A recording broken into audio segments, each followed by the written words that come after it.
staying alive na yun, di ba?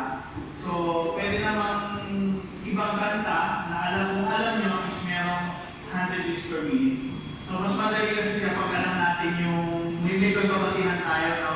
So, kasi kung i-testing nyo siya dito sa dami natin, kaunang pump nyo, maliligaw kayo eh, mawawala kayo niya kasi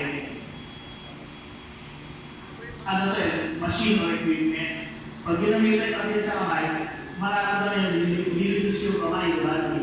Kaya kung mapansin ninyo, tapos makasabihin nyo, yung ginawa ni sir, hindi naman dire-diretso tumigil siya eh.